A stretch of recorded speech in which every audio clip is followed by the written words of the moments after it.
Discover the miraculous fate of the 12 tribes of Israel. Has God's divine plan been revealed? In the 3rd year of Jehoiakim, in the land of Canaan, the Israelites stood poised upon the brink of their promised inheritance.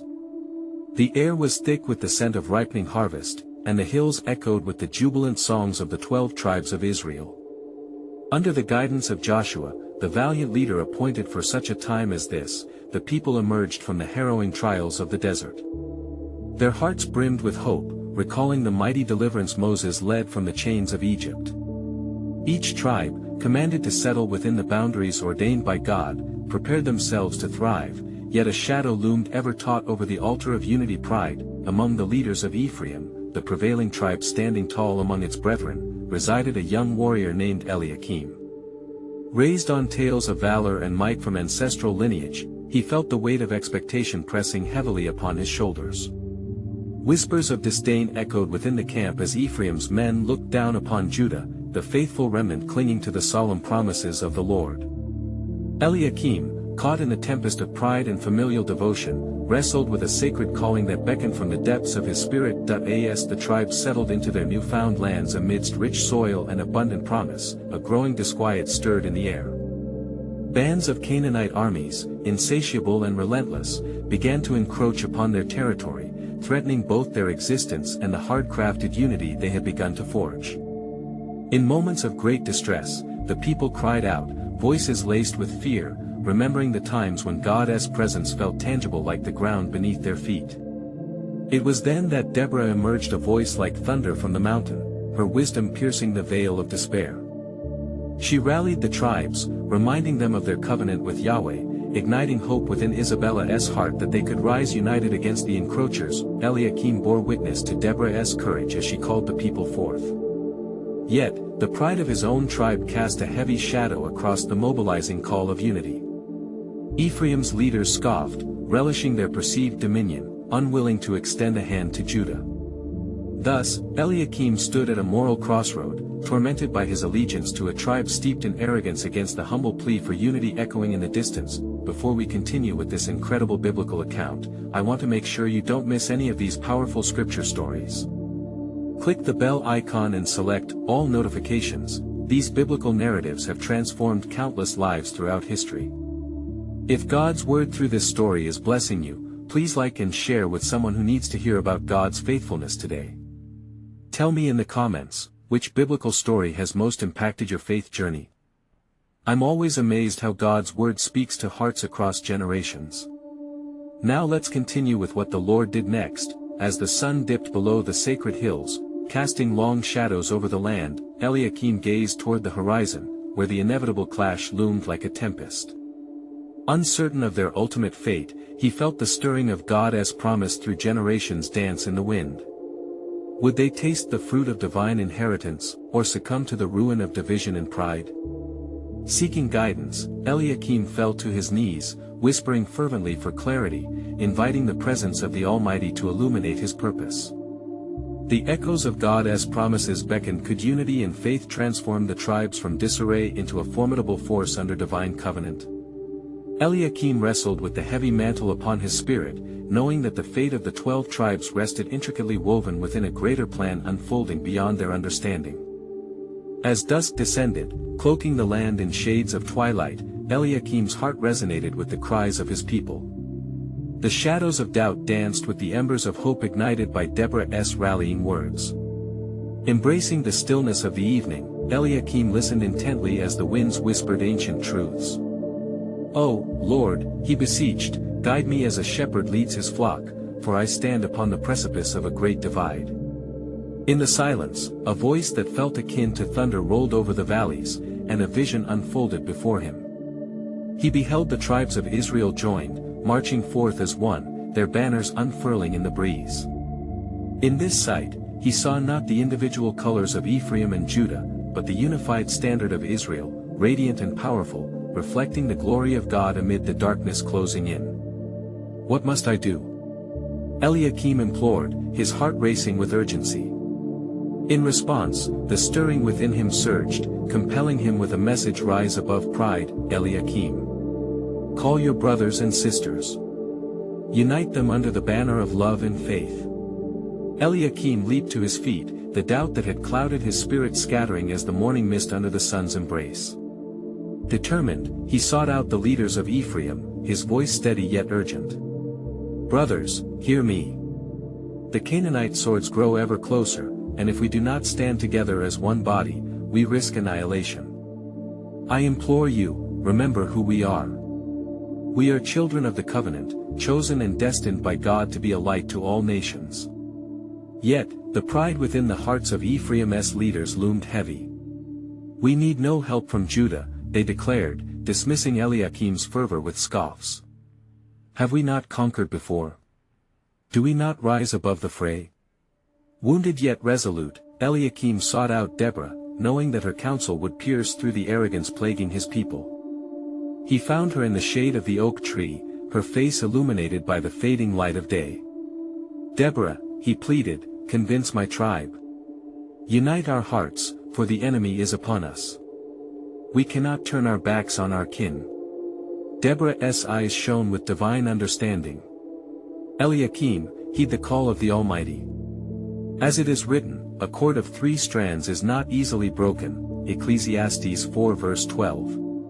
Seek the strength of unity, for God fights on behalf of those who trust in him." Inspired, Eliakim returned to his people, and this time he called not merely upon the pride of his tribe but invoked the covenant that Yahweh had made with their ancestors. "Look not to your own might, nor to the accolades of yesterday. Let us be as one people under the gaze of the living God. For it is written, if God is for us, who can be against us?" Romans 8 verse 31.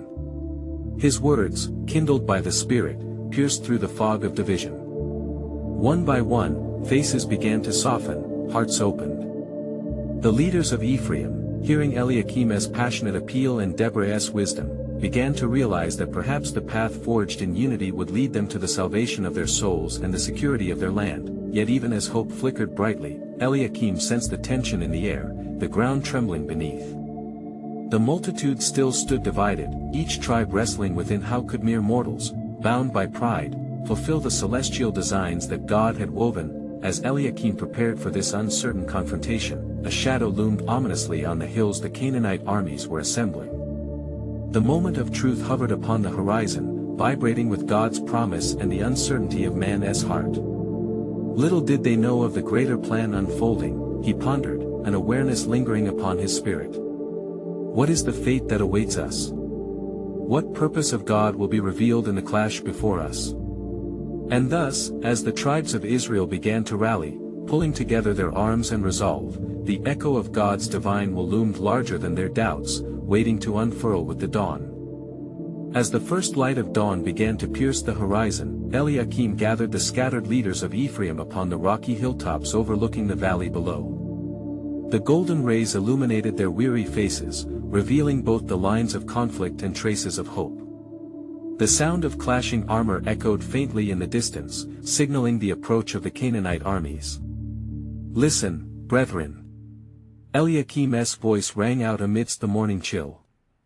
"The Lord of hosts has positioned us on the brink of battle, but we must not face it driven by fear or contempt. Remember the words of our ancestors, the battle belongs to the Lord, 1 Samuel 17 verse 47. Let us surrender our pride and yield to his will." A stirring arose among the leaders, their hearts swayed by Eliakim's fervor and Deborah's counsel. They began to nod in recognition of the urgency laid before them but still battled with the fear that churned within their souls. Suddenly, from the gathering clouds, a bright light emerged, captivating the gaze of all who beheld it. Was it a herald of God's presence? It shone upon the hills, piercing through the fog of uncertainty. A whispered prayer brushed against Eliakim's lips, and he lifted his gaze, sensing the divine atmosphere charged with an undeniable purpose. "Deborah, will you stand with us?" Eliakim implored, turning to the prophetess whose heart was attuned to heaven's frequency. "Your spirit has rallied many among us. Will you deliver the word of the Lord to our people?" With a resolute nod, Deborah began to weave her way through the assembly of leaders, her countenance calm yet blazing with the fire of the Almighty. "People of Israel," she declared, her voice unwavering, "cast aside your differences. Remember that the Lord makes a way where there appears to be no way. Today, we shall rise as one. For it is He who promises, where 2 or 3 gather in my name, there am I with them, Matthew 18 verse 20. The echo of her proclamation stirred a sacred resolve within the hearts of those present. In those moments of reverence, Eliakim observed the spirits of the leaders igniting into flames of determination. Pride began to yield before the sacred call of unity, and murmurs of agreement swept through the crowd like wildfire, yet as Eliakim raised his arms to call for silence, the rumble of advancing hooves and the clangor of weapons shattered the serene aura. The Canaanite forces, vast and fierce, marched forth, their battle cry resonating through the mountains. The sight was terrorizing, a sea of men and chariots poised to consume the land. "Brothers!" Eliakim shouted, his heart pounding like the drum of war. "The day of testing has come upon us. Let us remember the faithfulness of our God. Does He not protect those who trust in Him? Will we not declare His majesty against our enemies?" As if summoned by Eliakim's rallying words, the people responded with an uproar of voices lifted high, echoing a melody of faith, "The Lord is our strength and our shield. We shall not be afraid, for He is with us." In that moment, Eliakim closed his eyes, allowing the fervent prayers of the crowd to wrap around him, fortifying his spirit. The very air shimmered with a divine energy, affirming that God's hand was indeed moving. But, hidden behind the veil of human strife lay another mystery. What greater purpose awaits us in this battle? He wondered silently, his heart both anxious and expectant. Is the Lord preparing something beyond our understanding, a revelation that shall extend far beyond the realm of men? And so, as the banners of Israel fluttered in the wind, a holy tension enveloped the gathering, pregnant with promise and prophecy. The clash of swords loomed, but above all else, the sovereign plan of the Almighty awaited its unveiling, drawing nearer with each echo of the warrior's battle cry. As the cacophony of the Canaanite forces drew closer, a tremor of anticipation twisted within Eliakim's heart. His ears strained, trying to discern the thundering of hooves from the whispers of heaven. With a steady breath, he opened his eyes and beheld the faces of his brethren, now united in their resolve, their fear converted into fervor. "Behold, O people of Israel!" Deborah's voice rose above the clamoring tide, for she felt the weight of the moment steeped in divine urgency. "The Lord our God is a fortress, a mighty deliverer in times of trouble. Remember the words of David, though an army besiege me, my heart will not fear, though war break out against me, even then I will be confident." Psalm 27 verse 3. Our strength lies not in numbers, but in our faith in Him. Thus, fortified by shared belief, Eliakim turned toward the valley, the expanse before them alive with the breath of impending conflict. He raised his staff, a tangible reminder of God's covenant with their forefathers. "On this day, we shall not falter. We advance, not as a multitude bereft of vision, but as a chosen people, a light piercing the shadows." The cry of valor resonated across the mountains, echoing back a sound of unity and fierce determination. As they prepared for battle, Eliakim's eyes caught a glimpse of the one who had long been set apart for the day, Barak, who had been called to lead the charge against the foe. The commander's brow was furrowed, though within him burned the spark of purpose. "Barak!" Eliakim called, striding forward to meet him. "Are you ready to take a stand for our people?" Barak met Eliakim's gaze, his voice firm yet low. "I will follow you, but first, I need to hear the word of the Lord. Will you not go with me?" The prophetess, Deborah, heard Barak's plea, realizing the mandate laid upon her heart. She approached him, fire igniting within her spirit. "Barak, go. For the Lord has given Sisera into your hands. It is not by your strength that victory shall come, but by His abiding presence with you." With Deborah at his side, Barak's fear began dissipating. "The Lord has commanded us, and I shall obey," he affirmed, turning to rally the troops behind him, steeling their hearts to the upcoming trial. Yet, just as they began to march into the fray, an unnatural stillness swept over the battleground. The earth paused, inhaling the tension of expectancy, as if the very creation awaited the decree of God. Eliakim glanced skyward, for the bright light earlier seen had intensified, casting an ethereal glow over the warriors of Ephraim. "What is this?" Eliakim breathed as shadows began to twist and shift, revealing themselves against the brightness. It was then the heavens stirred, and a voice, powerful yet gentle, resonated through the air. "Fear not, for I am with you. I shall quell the storm of the enemy, and my deliverance shall come forth as a mighty river. Arise and move forward, for victory is at hand." The proclamation reverberated as both comfort and challenge. Deborah looked into the eyes of Barak, who now stood rallied and emboldened by divine assurance, and she spoke as a flame ignited in her breast, "Gather your men. The Lord fights for us." With renewed vigor, the armies of Israel surged downward toward the valley, their hearts united and hope restored. The Canaanite forces loomed, but now they would face the legions of the Almighty, who holds all of creation in his sovereign plan. Eliakim, with his heart pounded with fierce anticipation, whispered a prayer, sensory to the unfolding mystery. What will the Lord accomplish today? What greater story unfolds amid the clash of swords and cries of men? As they drew nearer, a deep sense of destiny coursed through the air, vibrating with the promise of grandeur. With faith as their sword and unity as their shield, the unfolding adventure was already inscribed in the annals of heaven, and thus, with the sound of the mighty battle hymn swelling behind them, they charged forth, oblivious that their actions would echo through time itself, shaping the fate of the 12 tribes, revealing the magnificent design of the Most High. The heart of God moved ever closer to unveiling a truth that would resonate throughout generations, a divine intricacy unimagined, beckoning them into a narrative beyond mere victory. The armies of Israel surged down the slopes of Mount Tabor, each heart beating in unison with the drum of destiny. Barak, his spirit ignited by the promise of God, took the lead with Deborah by his side, her voice like a trumpet calling the faithful into the fold of valor. "Onward, children of Israel! The Lord has gone before us." Barak shouted, wielding his sword as a beacon against the gathering storm of the Canaanite host, whose chariots clattered like the teeth of wild beasts. The tension wrapped around them like a shroud, but the fire of God's presence burned brighter still, kindling boldness in the hearts of the fearful. As the forces of Sisera, the commander of Jabin's army, approached with their iron chariots, Barak's resolve solidified. "Remember the plea of the Lord. Remember the promises spoken through his prophet," he urged, rallying the men around him. With every step forward, the ground trembled, resonating beneath the clash of shields. Suddenly, the heavens roared, and the skies darkened, clouds swirling in a chaotic dance. Thunder boomed, and lightning shattered the air, God's fury echoing across the battlefield. "Look to the heavens," Deborah declared, her voice rising over the tempest. "Our God answers with might. He shall fight for us." At that moment, a torrential rain fell, soaking the ground.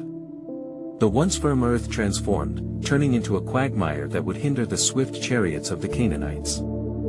Fear gripped Sisera's heart as he realized the divine intervention that had befallen his forces.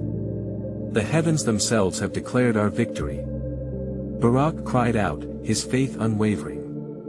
"Attack now, for the Lord of hosts has delivered our enemy into our hands." The soldiers of Israel, emboldened by the unfolding miracle, surged forward with renewed strength. Like lions set to hunt, they descended upon their adversaries with fervor unmatched. The Canaanite warriors floundered amid the mire, their chariots becoming ensnared, a tangled mess of metal and mud. "Press on, brothers. The Lord is our deliverance," Eliakim shouted, thrusting his staff into the air, a banner of faith against despair. Strengthened by the Spirit of the Almighty, the Israelites clashed in a great uproar, their battle cries merging with the roar of thunder above, and as the sun broke through the darkness, light bathed the battlefield in a golden hue, illuminating God's handiwork amidst chaos. Miriam's song echoed in the hearts of the faithful, a melody of triumph that whispered promises fulfilled and futures restored. Yet in the thick of battle, Sisera, seeing his forces falter, dismounted his chariot and fled on foot, seeking refuge in the nearby tent of Jael, the wife of Heber the Kenite. A shiver of divine fate weaved through the air as she welcomed him with deceptive hospitality. "Turn aside, my lord, turn aside. You need not fear, she said, guiding him into her sanctuary. As he lay panting, his body worn from the fight, he found solace in her gentle voice. But within her heart lay a resolve baked in the fire of God's truth. In the distance, echoes of warfare faded, yet ahead loomed a magnified revelation. Deborah's prophetic vision neared fulfillment. The very words she had spoken to Barak were unfolding, each moment now scripted into the historical tapestry of Israel. The battle raged on, the sounds of the men's strength mingling with the cries of the dismayed. Until the moment would come momentous and providential where victory would not only be claimed over enemies at the gates of battle, but also herald a deeper truth about God's unfathomable plans for his people, but who among them could fathom the full scope of his sovereign will? As the dust settled, and the cries of the Canaanites echoed into the night, one question loomed larger: what revelations would unfold, and how would God's grand design echo in the annals of time?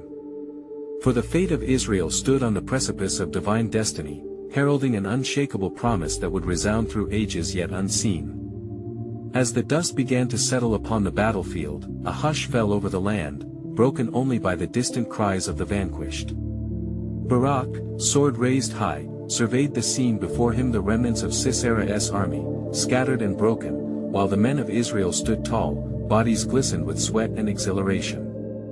"Look!" Barak exclaimed, his voice echoing with triumph, "The Lord has fought for us this day." A tide of cheers erupted from his warriors, a chorus of faith reverberating through the hearts of the people. Yet, amid their celebration, a darkness tugged at the corners of Barak's mind. Deborah approached, her eyes reflecting faith as steadfast as the mountains. "Indeed, the victory is of the Lord, but not without purpose, Barak. For divine justice must be fulfilled." The sun began its descent, casting long shadows over the battlefield, revealing the desperate flight of Sisera, who ran toward the tent of Jael. His heart pounded not only from the exertion of battle, but also from a growing awareness of his vulnerability, as he sought a refuge he believed would be safe.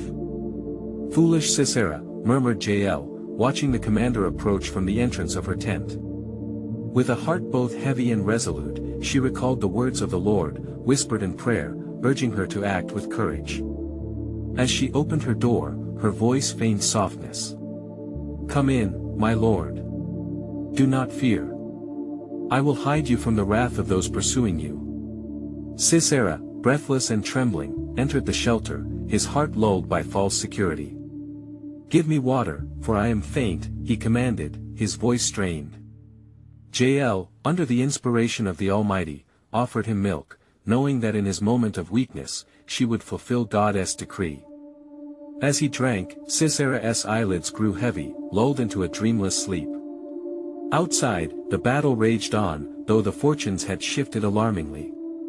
The army of Israel pursued the last remnants of the Canaanite force, each soldier fueled with fierce conviction.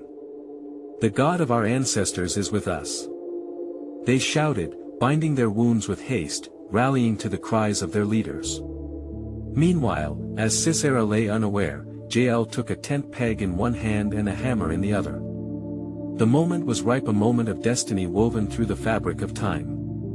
She approached the sleeping commander, closed her eyes briefly to steady her spirit, and struck with purpose, driven by the fervor of divine promise. With a swift motion, she drove the peg into his temple, and Sisera's reign of terror came to a sudden and violent end. Fresh blood mingled with the earth, a sacred promise intermingling with the soil of a liberated people. Jael stepped back, her heart pounding yet knowing she had answered God's call. As the sun dipped below the horizon, Barak returned from the pursuit, breathless from the chase and laden with both victory and a sense of foreboding. When he reached Jael's tent, he found her standing over Sisera's lifeless body, an embodiment of fulfillment, yet shrouded in the mystery of divine providence. "Blessed are you among women, Jael," Barak declared, his voice rising in recognition of her decisive act. "For through you, the Lord has delivered our enemy into our hands." As the echoes of the day began to fade, a profound stillness enveloped the land. The hearts of Israel rejoiced, yet within the chambers of their souls, a question lingered: what greater purposes lie ahead for God's covenant people? What remnants of this battle will shape their future? The tapestry of Israel's destiny was weaving anew, filled with revelations yet unseen and mysteries yet unfolded. For in the annals of time, this victory did not merely signify an end, but a commencement of a divine story still to be written. And so it was that within the heart of Israel, the question resounded, what will tomorrow bring in the unfolding of God's sovereign plan? As dusk settled upon the mountains of Tabor, the atmosphere thickened with expectancy, and the people of Israel gathered, drawn together by the sweet taste of victory and the undeniable hand of God that had wrought redemption. Barak, standing tall among his warriors, raised his voice to lead them in praise. A song of deliverance shall be our incantation. He proclaimed, and the assembly swayed as their voices rose in melody to the heavens, for the stars in their courses fought against Sisera. The very earth opened to swallow the pride of our enemy. Judges 5 verse 20. Their song echoed against the stones of the valley, reverberating as a declaration of faith to all nations, yet, Deborah, filled with the Spirit of the Lord, discerned that this victory, while glorious, was not the end of the struggle but a pivotal moment in the unfolding plan of the Almighty. Remember, O Israel, she urged, her voice steady despite the weariness of battle, the Lord fights not only for us but through us. With every victory, he calls us to greater obedience. As night deepened, Deborah took her place beside Barak, for it was her wisdom that nurtured his courage. We must ensure that all who dwell in this land fear the Lord their God and live in his ways. The spirit of rebellion still moves among us, and we must be vigilant lest we stray from his path, she warned earnestly. Meanwhile, Jael returned to her home, her heart burdened with a mixture of awe and trepidation. As she glanced at her hands, stained with the act of judgment, she pondered the weight of her choice. How can such treachery in my tent be the fulfillment of God's promise? She whispered to herself, seeking understanding. In her intimate solitude, the Spirit whispered back, revealing that her act of bravery was woven into the very fabric of Israel's deliverance, and her name would resound through the ages. Soon, she thought, the truth of God's sovereign plan will unfurl. Mothers will tell of my deed, not with fear but in reverence, celebrating the one who brings low the mighty. In the days that would follow, news of Sisera's death spread like wildfire among the Canaanite remnant, instilling fear and disarray. The leaders of the defeated nation convened in secret, their hearts quaking at the thought of the God of Israel, who had shown his power in the midst of his people. What can withstand him? They murmured in the darkness, their unity crumbling under the weight of divine wrath. Back in Israel, Barak gathered his men once more, their hearts still ignited by the triumph of the Lord. Gather the clans of Benjamin, Ephraim, and Manasseh. He commanded. We must fortify ourselves, for the Lord has not only fought for us against Sisera but has decreed that we shall conquer the heart of this land. As they moved in unity toward their promised inheritance, a renewed sense of purpose rippled through the tribes. But unseen and unheard, the shadows of future trials loomed ahead, altars unmade, disobedience to come, and a cycle of sin that would echo through time, and thus, the fabric of Israel's divine calling wove onward, destiny whispered to the hearts of its leaders. What other hidden paths shall the Lord reveal? What greater battles await, and how shall they learn to follow him in all things? As they marched on, an even mightier promise began to unfold, a promise that would transcend generations, woven into the destiny of the tribes, leading them toward a greater shepherd who would one day bring forth victory not just over Canaan, but over sin and death itself. What new revelations awaited the people of God remained shrouded in the mystery of his redemptive plan, but the whisper of his faithfulness echoed ever louder, for I know the plans I have for you, declares the Lord. In the aftermath of their victory, the people of Israel reveled in joyous celebration, but the solemn reality of their calling loomed larger than their moment of triumph. As dawn broke upon the land, casting golden rays over Mount Tabor, the Israelite leaders assembled to seek further guidance from the Lord. A palpable sense of expectation filled the air, for they understood that the path ahead was fraught with obstacles that could easily unravel the hope renewed in their hearts. Let us inquire of the Lord how we should proceed, Barak said, his voice filled with resolve. Shall we press onward and root out the remnants of our foe? The elders nodded in agreement, their spirits alight with fervor, yet a weighty heaviness accompanied their determination as they awaited the guidance of the Almighty. Meanwhile, Deborah, seated among the leaders, felt the Spirit of God stirring within her. She turned her eyes towards heaven, and with a heart attuned to his will, she proclaimed, "Thus says the Lord, do not fear the adversary who remains. Their strongholds shall fall before you, for I am with you." Her word settled like dew upon the earth, bringing assurance to the anxious hearts gathered. With renewed faith, the warriors of Israel prepared for the journey ahead. They understood that even as they strode forward, they must guard their hearts against pride and maintain the humble disposition that had brought them victory. As they moved onward, the whispers of God's faithfulness trailed like shadows behind them, a constant reminder of the covenant that linked them to their forefathers. Yet in the land of Canaan, the remnants of Sisera's forces convened, trembling at the thought of Israel's wrath. "What shall we do?" whispered one commander, his face pallid with fear.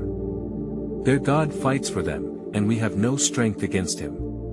The council was filled with dismay, and they pondered how they might rally their scattered tribes, but the spirit of their own defiance had faded like the morning mist. As the days unfurled, Barak led his men to territories once occupied by their enemies. With every town they approached, the earth trembled beneath the footfalls of their faith. Their conquests were marked by the obedience of the people, who rejoiced, lifting their voices in unity and embrace of God's commandments. Yet Deborah, ever wise and discerning, cautioned against complacency. "O warriors of Israel, do not forget the lessons of the past. The Lord has delivered us, but we must remain vigilant and cling to his ways lest we find ourselves ensnared once more in the chains of disobedience," she preached.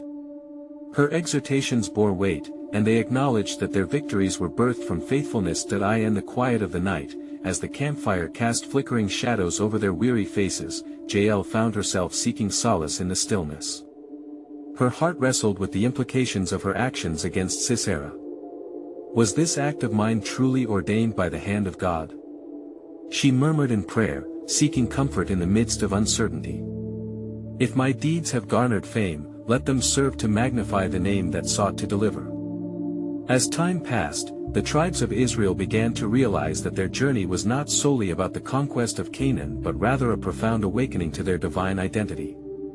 The congregation of the faithful began to see themselves reflected in the promise of God, and the whisper of destiny grew louder in their hearts. Then came a day of reckoning among the Canaanite remnants. A chance for reconciliation or destruction lay before them. With each choice presented, the very fabric of their future hung in the balance. Just as darkness threatened to swallow them whole, a flicker of hope emerged. The promise of redemption fulfilled through their obedience was drawing nigh. The stage was set for a convergence of destinies, tribes debating, leaders fostering courage, and the choices of both Israel and their adversaries spiraling into a climax unforeseen. What new reveals lay in the balance? The murmurs of a long-awaited promise beckoned closer, binding generations with threads of divine purpose. How would these chosen ones step into God's mighty plan? And as the sun clothed the horizon in hues of crimson and gold, a heaviness moved among the camps of Israel. Barak called the tribes together, his heart stirred by the weight of their mission. "Brothers and sisters of Israel," he began, "our path is illuminated by his word, yet our resolve must deepen, for we stand on holy ground. Each step we take reflects our belief and our obedience to the covenant established by the Almighty." Deborah, ever the voice of wisdom, nodded in agreement and added, "Let us remember the words of the Lord through the prophet Joshua, who said, 'Be strong and courageous. Do not be afraid, do not be discouraged, for the Lord your God will be with you wherever you go.'" Joshua 1 verse 9. Our courage is rooted in his presence among us. A murmur of affirmation swept through the gathered multitude. Their hearts beat steadily, filled with determination, yet uncertainty clenched at their spirits. They were also aware of the remnants of their enemies, lurking like shadows in the valleys, plotting revenge. In the land of Canaan, the remaining leaders of Sisera's forces gathered under a twilight sky. "We cannot sit idly," one commander declared, gripping his sword with white knuckles. "This Israel, with their God backing them, has now tasted blood. They will not stop until they have reclaimed their land." Fear, mingled with desperation, gripped their hearts as they discussed strategies born from despair. Back amongst the tents of Israel, Barak turned to Deborah under the evening stars that had begun to blanket the sky. "It is time to seek the Lord once more. We must discern his will before we advance further. Where shall we strike next? As she lifted her voice in prayer, Deborah felt the rush of the Spirit envelop her. The Lord has shown me. We are to go to the valley of Jezreel, where the Canaanites have gathered, for he is setting a trap for them, she announced, her tone fierce with divine empowerment. When the dawn breaks, we shall approach like a storm out of the mountains. Their strongholds will fall as walls of Jericho did, for the Lord is with us. Be bold. With hearts ignited with purpose, the people rested that night, resolute in their collective faith. But unbeknownst to them, Sisera's commanders conspired, treachery seeping into their hearts. They recruited mercenaries from the neighboring regions, hoping to quench the tide of Israel's advance. Each man sowed seeds of doubt among their ranks, thinking to divert the wrath of God through deception. As dawn broke anew, bathing the valley in the soft touch of morning light, Barak rallied his men. He invoked the name of their God as they prepared to march. Their voices rose in unified prayer, begging for strength and wisdom to fulfill the task before them. For our God is a consuming fire, Barak declared, and their hearts soared with faith. They understood that victory belonged to the Lord, not to themselves. Just as they set forth, a demand for unity echoed through the camp of Canaan. Have we come this far to fall to these Israelites? A voice pealed through the fear. The Confederate Canaanite leaders stood on the brink of division, some wanting to seize the moment and others growing weary of war. Their voices clashed like swords, while the unity among the faithful Israelite warriors strengthened. Amidst the struggles and tensions, Jael, having found herself stirring with anticipation, stepped forth from her place in the shadows. She sought the Lord, yearning for understanding not only of her past actions but of her place in the unfolding drama. What is yet to come, O Lord? I have delivered thy servant, but what must I now do in this day of reckoning? As the armies gathered, divine purposes churned like the skies before a tempest, for the God of Israel had not forgotten his promises.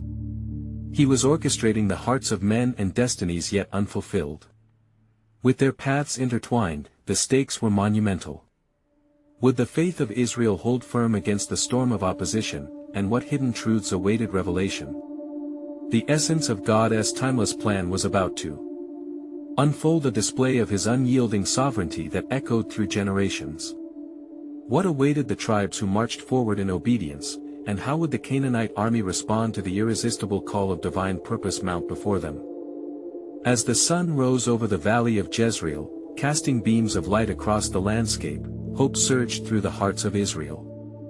The warriors, fueled by divine promise, gathered around Barak, who stood resolute, declaring, "Today, we shall witness the mighty hand of God. Today, we shall reclaim what is rightfully ours." With fervent prayers lifting to the heavens, the armies of Israel moved forward, spirits ignited and united as one. They marched not merely as tribes scattered by circumstance but as the children of God, infused with his strength. The Lord of hosts was surely with them, his presence palpable among their ranks, binding heart to heart. As they approached the valley, Deborah, filled with the Holy Spirit, raised her voice, "Remember, O Israel, our God is a consuming fire. And as we advance, we do so under his banner of love." Her words settled like fresh rain upon the battleground, and the warriors glanced at one another, emboldened by faith, refreshed in purpose. The air crackled with promise, vibrating with destiny made manifest, but on the opposing side, Sisera's forces trembled. The remnants of his once mighty army convened, fear gnawing at their hearts. "We have been crushed before," one commander uttered in despair, "and what hope do we have against the mighty hand of the God of Israel?" Their darkened spirits conspired, their internal strife mirroring the very shadows they carried, for they sensed the tether of divine judgment tightening around them. At the cusp of battle, Barak and Deborah paused, sensing the Lord's presence stirring among them like a whirlwind. "Let us inquire of the Lord," Barak murmured, kneeling in the dust. "Show us your way, O God." From the heavens, a thundering voice echoed, "Arise, O Israel. This day, I will deliver the enemy into your hand. Move forward in faith, for I go before you." With urgency ignited in their spirits, Barak and Deborah rallied their troops. The warriors of Israel surged forward, a surge of unity sweeping like a tempest across the valley. The Canaanites, once sure of their strength, faltered at the sight of the approaching host of Israel, now emboldened by heavenly might. "Press onward!" Barak shouted as he hoisted his sword high. "The Lord fights for us. Together we shall reclaim what has been taken." The clash of steel rang out as the two forces met, and the air thickened with tension, the fury of battle mingling with prayers of the faithful. Sisera's army was caught in the mire of their wickedness, confusion and fear ripping through their ranks, as divine chaos engulfed them like a dark shroud. Yet, within a concealed tent, Jael prepared her heart, drawn by the same spirit guiding her ancestors. She understood this moment was not merely about battle but about the fulfillment of a divine decree. As she saw the chaos unfolding, her mind turned to Sisera, the commander now on the run, desperation pulsing in his veins. In the heat of the ensuing skirmish, Sisera fled towards her tent, foolishly trusting the hospitality that had once concealed his shame. "Please, give me a place to rest," he pleaded, dropping to the ground, fatigue consuming him.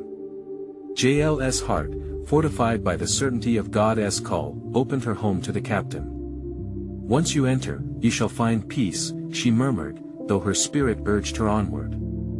As he lay down, lulled into a false security, Jael took upon herself the mantle of divine justice. With determination, she approached the sleeping commander, and with a tent peg in hand and a hammer raised, she bore witness to the Almighty's decree. The strike was swift, and then silence fell. Sisera's reign of terror ended, a testament to God's purpose prevailing amidst chaos. As the battle faded into clarity, Deborah and Barak turned their attention to the aftermath. "The Lord has fulfilled his word through you, Jael," Barak proclaimed, meeting her gaze, speaking not only of victory but of destiny etched in time. "Your act shall echo through generations." And so the people of Israel, witnessing divine resolution, gathered together, united in song. "Sing praises to the Lord, for he has triumphed gloriously. The horse and rider, thrown into the sea." They raised their voices high, a melody of victory ascending to the heavens, intertwining with the very breath of creation. The days that followed bore witness to the sovereign hand of God, as unity became their strength, and peace reigned throughout the land. Deborah led the people, her wisdom guiding the tribally intertwined future, reminding them that obedience to the Lord was paramount to sustained victory. In the hearts of the Israelites, the lesson was indelibly marked: the Lord's ways are higher and his plans unfathomable. They understood, united, that to remain humble before God was to dwell in victory, and as the covenant was renewed in song and spirit, they were called to share the story of God's faithfulness far and wide. Thus concluded a chapter in Israel's legacy, one of deliverance, unity, and profound faith in divine providence. But even as they celebrated, a silent conviction hung in the air: what would be required of them next to maintain the sacred trust bestowed upon their shoulders? And as they marched forward into the promises ahead, this question echoed throughout the ancestry of time, encapsulating the essence of their journey: a relentless pursuit of God's unyielding faithfulness. Now, dear friend, let hearts ignite anew with the message held in this story. If God's faithfulness has spoken to you today, you need to subscribe now to stay connected to His Word. Like this video to illuminate the path of His love even wider through the algorithm. Let your voice be heard in the comments, for we desire to know how this tale has impacted your spiritual journey. And do not wait even one more second to share this powerful testimony. Send it to at least 5 friends who need to hear about God's mighty truth. Each action you take brings light to the darkness and enriches the kingdom.